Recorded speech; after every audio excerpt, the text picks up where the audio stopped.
எப்படி இருக்கீங்க? எல்லாருக்கும் காலை வணக்கம், குட் மார்னிங்.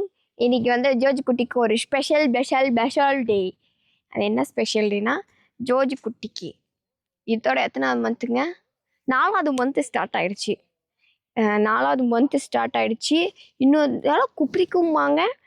இப்போதான் ஜோஜி குட்டிக்கு வந்து தலை நின்றுருக்கு. தலை நின்னதுக்கப்புறம் தான் குப்பிரிக்குமா, குப்பிரிக்கப்புறம் தான் தரையில் நீச்சல் அடிக்கும், எல்லாமே பண்ணும். இன்னும் வந்து குப்பிரிக்கல. ஒன் சைடாக இப்படி திருப்பிட்டாலும் டபுக்கடின்னு இப்படி திரும்பிக்கிறாங்க. அந்த ஸ்டேஜில் இருக்கோம். அவங்களோட க்ரோத்துக்கு ஏற்ற மாதிரி நாங்களும் விட்டாச்சு. இப்போ என்னன்னா, ஜோஜி குட்டி 1.5 மாதம் ஊசி போடும் போது என்ன கேஜ் இருந்துன்னு கேட்டீங்க. 1.5 மாதத்து ஊசி போடும் போது ஜோஜி குட்டி வந்து பிறந்ததுலேருந்து ஒரு கிலோ 1.5 கிலோ ஏறி இருக்கணும். ஜோஜி குட்டி மினியே 2,300 இருந்தாங்க. அதனால் ஜோஜி குட்டியோட 1.5 மாதத்து ஊசி போடும் போது 3 கிலோ இருந்தாங்களா, 3,500 இருந்தாங்க. ஆக்சுவலி 4 கிலோ இருக்கணும், 4 கிலோவுக்கு மேலே இருக்கணும்.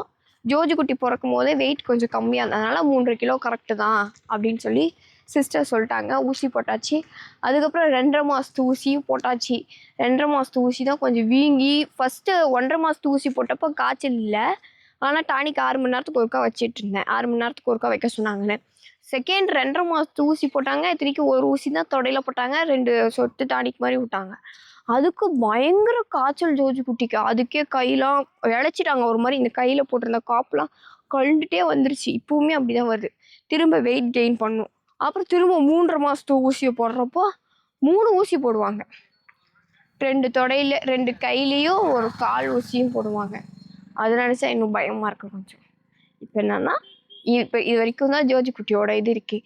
இந்த மாதம் சொல்ல முடியாது, இதுக்கு முன்னாடியே ஜோஜி குட்டிக்கு வந்து என்ன சொன்னா, ஆளுங்கெல்லாம் தெரிய ஆரம்பிச்சிட்டாங்க இல்லை. அது நல்லா இருக்கு பார்க்க. என்ன தெரியுது, ஹஸ்பண்ட் தெரியுது, அத்தை நல்லா தெரியுது. என்ன தெரியுதை விட என்கிட்ட ஊன்னு பேசுறதை விட அவங்க டேடிக்கிட்டேயோ ஆயாக்கிட்டேயோ அப்படியே ஒரு அட்டாச்மெண்ட் ஜோஜி குட்டி. அது எப்படின்னா தெரில, செம்ம அட்டாச்மெண்ட்னா ஆயா கிட்ட தான். ஆயா பார்த்தா அப்படியே வாயா ஊவா அப்படிங்கிறது, சினுங்கிறது, அப்போதான் தூக்குவாங்கன்னு கையெல்லாம் உதறது, சிரிக்கிறது, எல்லா குறும்பு சேட்டையும் வந்து ஆயா கிட்ட காட்டுவாங்க. அப்புறம் அப்படி தூக்குறதுல ஆட்டுறாங்களேன்னு இப்படி பார்க்குறது, ஆட்டிகிட்டே இருப்போம். தூங்குவாங்க, சரி தூங்கிட்டாங்களேன்னு தூக்குறட்ட விட்டு டபுக்கடின்னு முடிச்சுட்டு வேடிக்கை பார்க்குறது, எல்லா குறும்பு இப்போ தான் ஒன்றா பண்ணிட்டு வராங்க. இது வந்து ஜோஜி குட்டியை பார்த்தேன். இப்போ ஜோஜி குட்டிக்கு தாய் மாமன் வீட்டில் இருந்து எங்கள் அம்மா வந்து அப்கிரேட் பண்ணுறாங்க. அப்கிரேட் மீன்ஸ் 3 மாதம் இனிமேட்டுலாம் ஒலி கேட்க ஆரம்பிக்கும். பிள்ளைங்கள் சத்தத்தை எழுப்ப ஆரம்பிக்கும். ஜோஜி குட்டி ஆல்ரெடி காலைல டும்முன்னு போட்டு எழுப்பிட்டுருக்காங்க. அதனால் அவங்களுக்காக ஒரு சில அப்கிரேட்ஸ் வாங்கியிருக்காங்க எங்கள் அம்மா. இதெல்லாம் வந்து சேர்த்து வச்சு வாங்கின காசு. ஃபஸ்ட்டு என்னது, கொலுசு. ஒரு கொலுசு இல்லை, 2 கொலுசு எடுத்தாங்க. இதான் ஜோஜி குட்டி ஒரு கொலுசு. அழகாக இருக்குல்ல. இந்த பிடிப்பா. எங்கள் மம்மி மேக்ஸிமம் வந்து முத்து அதிகமாக வச்சு எடுக்க மாட்டாங்கன்னா ஒரு மாதிரி அது முத்து கொட்டிடும் சீக்கிரம். அதனால் இந்த ஒத்த முத்து வச்சு எடுத்துருக்காங்க அழகாக. எனக்குலாம் எங்கள் அம்மா இது மாதிரி எடுத்தே தந்ததில்லை தெரியுமா. ஆசையாக இருக்கும்.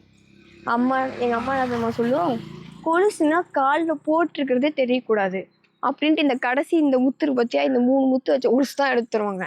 எப்போ நான் காலேஜ் படித்து கல்யாணம் பண்ணிட்டு வரும்போது கூட பாருங்கள், கல்யாணம் பண்ணிட்டு வந்ததுக்கப்புறம் தான் எனக்கு இந்த அப்கிரேடு தெரியுமா. அது வரைக்கும் சாதா கொலுசு சத்தம் இல்லாமல் தான் போட்டிருப்பேன். எங்கள் அப்பாவுக்கும் அது பிடிக்காது, ஜல்னு போட்டு போகிறது. ஓகே, இது கொலுசு. அடுத்ததாக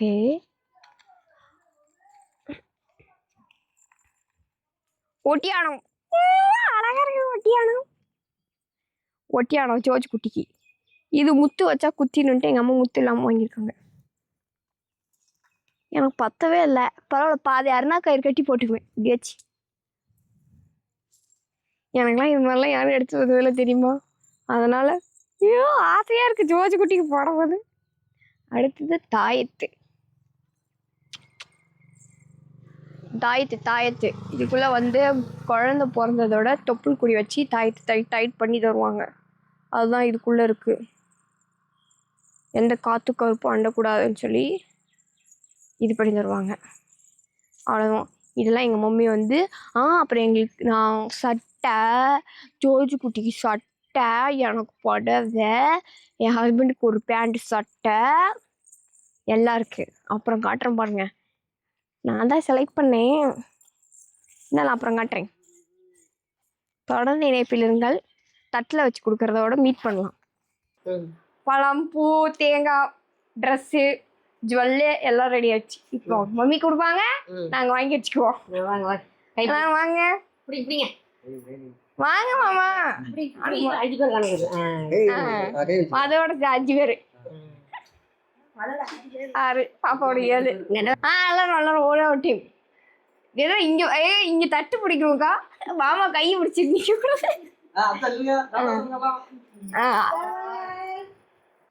நமக்கு தேவை ஏதோ பழம் அதெல்லாம் உள்ள வச்சாச்சு. நமக்கு முக்கியமான தேவை என்ன? சட்டை, பேண்டு, கொலுசு இதெல்லாம் வெளியே எடுத்துட்டு வந்துட்டோம். இது எனக்கு க்ரீன் கலர். எங்கள் ஃபேமிலியில் ஒரு க்ரீனுக்கும் எங்கள் ஃபேமிலிக்கும் ஒரு அட்டாச்மெண்ட் இருக்குது. அது என்னன்னு தெரில. ஃபர்ஸ்ட் டைம் அதெல்லாம் சொல்லக்கூடாது. இந்த மாதிரி மொக்க காமெடிலாம் எனக்கு கேட்காம நீங்கள் போடக்கூடாது. செடியெலாம் க்ரீனாக தான் இருக்குது. மொட்டை மாடியில் காஞ்சி போயிருக்கு, அதெல்லாம் தெரியல. சரி, அதை ஓரமாக தள்ளி வைப்போம். எனக்கு க்ரீன் கலர்.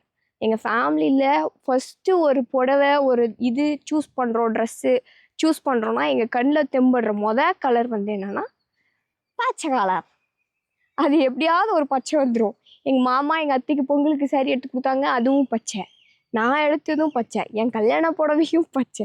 அது பச்சை மட்டும் எங்கள் ஃபேமிலிக்கு ஒரு ஈர்ப்பு. அதனால் பச்சை கலர்லேயே அழகாக இருக்குது இந்த புடவை அப்படின்னு சொல்லிட்டு பச்சை கலரில் எடுத்துட்டேன். என் ஹஸ்பண்டுக்கு ஒரு டிஃப்ரெண்ட் ஸ்டைல் கண்ணு வச்சு போயிடும் கிளவி.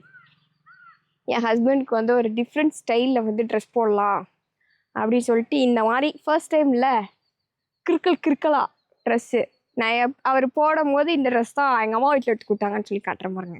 ஃபர்ஸ்ட் டைம் புதுசாக ட்ரை பண்ணுறாங்க. ஃபேண்ட்டு எப்பயும் போல் நார்மல். ஜோஜி குட்டிக்கு ட்ரெஸ்லாம் பார்த்தோம். ஒரு சில ட்ரெஸ்லாம் அந்தளவுக்கு செட் ஆகலை.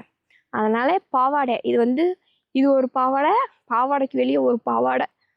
இங்கே ஏதோ லெட்டர் போட்டிருக்குமே, my life is also very sweet அப்படின்னு போட்டு பிரிண்ட் பண்ண ட்ரெஸ் இது. ஜோஜி குட்டிக்கு இந்த கலர். இவ்வளோதான் முடிஞ்சுது. ஃபஸ்ட் வருதும்பா. சரி, அடுத்த ஒரு விளாகில் பார்க்கலாம். தொடர்ந்து இணைப்பில் இருங்கள். டாட்டா பாய் பாய். தட்டோட கிளம்புறேன்.